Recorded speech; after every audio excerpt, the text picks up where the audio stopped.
जो प्रिंसिपल आए थे अभी 22-25 प्रिंसिपल आए थे, जहाँ पे टीएमसी के स्कूल के प्रिंसिपल थे, ग्रांटेड स्कूल के प्रिंसिपल थे, नॉन ग्रांटेड स्कूल के प्रिंसिपल थे।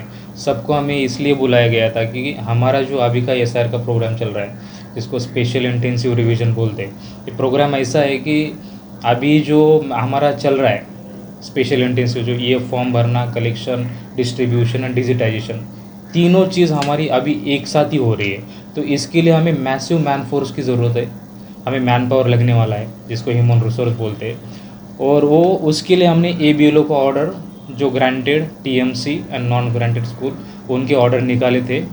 तो मैंने अभी उनको यही रिक्वेस्ट किया है कि किसी भी कंडीशन में, अभी 8 अगस्त हमारा अल्टीमेट टाइमलाइन है, तो उसके मध्य नज़र रखते हुए हमें जल्दी से जल्दी ABLO हमें यहाँ पे प्रेजेंट करना बहुत ज़रूरी है, और उसको BLO को असिस्ट करना बहुत ज़रूरी है, जिससे हमारा डिजिटाइजेशन प्रॉपरली हो।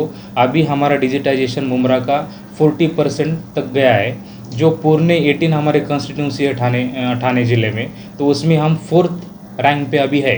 लेकिन मेरा ये मानना है कि हम 4 से कैसे फर्स्ट पे पहुंच सकते हैं, जिसमें हमें बहुत मैन पावर की ज़रूरत लगेगी। इसलिए मैंने प्रिंसिपल को भी ये डायरेक्शन अभी दिए है कि जो प्रिंसिपल एसआर के गाइडलाइन के मध्य नज़र रखते हुए किसी भी कंडीशन में हमें अभी उनको हमें सहकार्य करना है। सर अभी स्कूलों की तरफ से क्या कहा जा रहा है? जो ब्यूरो को लेकर दिक्कत आ रही है, तो जो प्रिंसिपल आए थे उन लोगों ने क्या बताया, उनको क्या तकलीफ हो रही है? मुझे अभी एक प्रॉब्लम यहाँ पे मैडम भी है, तो हमें एक प्रॉब्लम डिटेक्ट हुआ है कि हमें जो कुछ नाम दिए गए ABLO के, वो नाम मेडिकली अनफिट लोगों के दिए गए, जो स्कूल जिन्होंने छोड़ा है, जो ट्रांसफ़र हो गए, उनके नाम दिए गए। इससे क्या होगा, SIR के प्रोग्राम को किस तरह से मिसगाइड किया जा सकता था। ऐसे कुछ प्रिंसिपल ने हमें नाम गलत तरीके से नाम दिए गए, जिनको हम प्रेजेंट करने में हमें बहुत दिक्कतें आ रही है। तो मैंने प्रिंसिपल को ये बोला है कि अगर हम एडमिनिस्ट्रेशन को अगर मिसगाइड करोगे, तो आपके ऊपर कड़क से कड़क कार्रवाई मेरी तरफ से होने वाली है। कुछ स्कूलों को आपने कुछ नोटिस वगैरह भी दिए हैं अभी? यस, कितनी स्कूलों जो को नोटिस दिया गया? क्या नाम? मैंने ज्ञानदीप स्कूलों का नाम क्या है? विद्या मंदिर मुमरा, ज्ञानदीप विद्या मंदिर मुमरा जो है, वहाँ के 3, अभी आप यहाँ पे देखोगे तो 3 के 3 BLO जो है, उन्होंने ऐसे नाम दिए जो ऑलरेडी BLO है।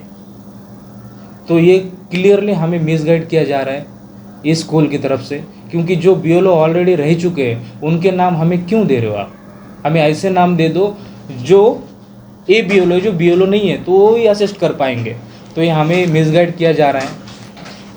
और दूसरा जो स्कूल है सनशाइन कॉन्वेंट प्राइमरी स्कूल जो है सनशाइन, तो ये सनशाइन का प्रिंसिपल कोई इंचार्ज होगा, वो कोई भी वहाँ पे प्रेजेंट नहीं था। तो मैंने बोला है कि सनशाइन स्कूल जो है वो एकदम इरिस्पॉन्सिबली बिहेव कर रहे हैं। SIR का उनको कोई सेंसिटिविटी नहीं है। हम किस तरह से मेहनत करें, day in and day out हम SIR का काम कर रहे हैं, उसमें उनका कोई भी योगदान नहीं है। सर मीटिंग के दौरान मैस्को स्कूल की प्रिंसिपल से आपकी बातचीत हुई, वहाँ पर उनका ये कहना है कि उनको सैलरी पे नहीं किया जा रहा है, जिसकी वजह से ऐसे रीजंस उन लोगों को, इसीलिए टीचर्स नहीं आ रहे, ABLO नहीं आ रहे। तो क्या कहना चाहोगे इसलिए? उन्होंने जो बात बोली है कि सैलरी, ये देखो, ये जो प्रोग्राम है this is the national program, ये इलेक्शन कमीशन ऑफ इंडिया से प्रोग्राम कंडक्ट किया जा रहा है। हम सब डेपुटेशन के ऊपर है, हम एकदम मतलब काम जो कर रहे हैं 100% डेडिकेशन के साथ काम कर रहे हैं। अभी जो मेरा पेपर वर्क था, जो कोई सैलरी डिसबर्समेंट का इशू है जो हमें मिल रहा है, इलेक्शन कमीशन ऑफ इंडिया से मिल रहा है, सेंसस कमीशन जो है वहाँ से मिल रहा है, तो हमने पूरा पेपर वर्क मुमरा प्रभाग समिति में जो 79 लाख का वो पूरा पेपर वर्क हमने कंप्लीट करके आगे भेज दिया है। सर टोटल कितनी स्कूल्स मुमरा में है और कितने स्कूल्स ने अभी तक मिसगाइड किया है? कौन कौन से स्कूल्स ऐसी है जिन्होंने अभी तक रिस्पॉन्सिबिलिटी पूरी नहीं हुई?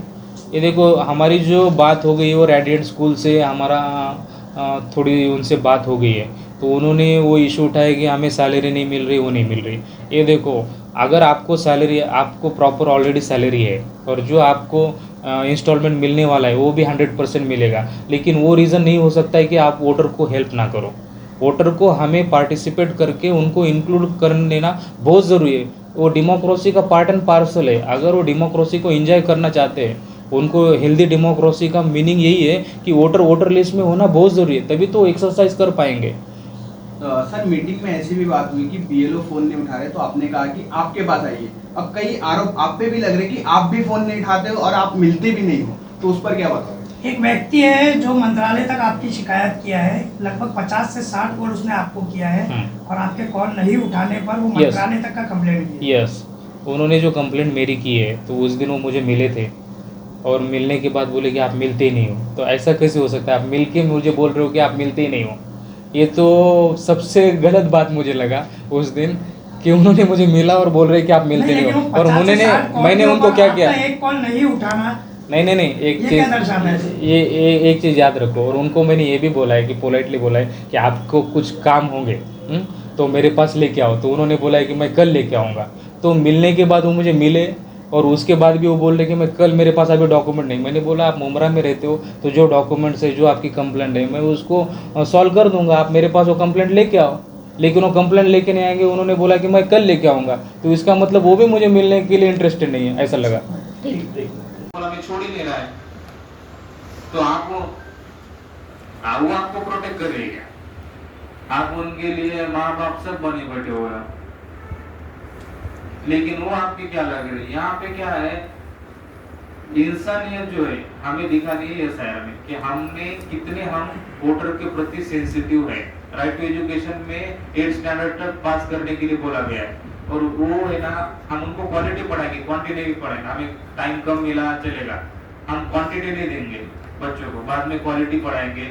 जो कंपटीशन एग्जाम के लिए लगता है, जैसे स्कॉलरशिप एग्जाम के लिए लगता है, वो चीजें पढ़ाएंगे। 8th स्टैंडर्ड का होगा, 7th स्टैंडर्ड का होगा। 7th स्टैंडर्ड का अगर बंदा है तो उनको 7th स्टैंडर्ड का सिलेबस थोड़ा कम सिखाओ और उनको नेशनलाइज सिलेबस सिखाओ जो एमपीएससी में आता है, यूपीएससी में आता है, एसएससी एग्जाम में आता है, मेरिट रिक्रूटमेंट में आता है। कुछ उनको ऐसा बनाओ जो देश के लिए उनका कुछ योगदान हो। हम ये जो गैप है वहां पे फिलअप नहीं कर सकते क्या? उनको स्पोकन इंग्लिश का क्लास लगा के, उनको जो मराठी मीडियम में सीख रहे, उर्दू मीडियम में सीख रहे, उनको स्पोकन इंग्लिश के जो बेस्ट टीचर है 2 महीने के लिए लगाओ, उनको इंटरनेशनल पॉलिटिक्स सिखाओ, कुछ अलग सिखाओ। जो आपको कम टाइम, आपको ऐसा लगता है कि बच्चों को टाइम नहीं मिल रहा है, और हमारे मुझे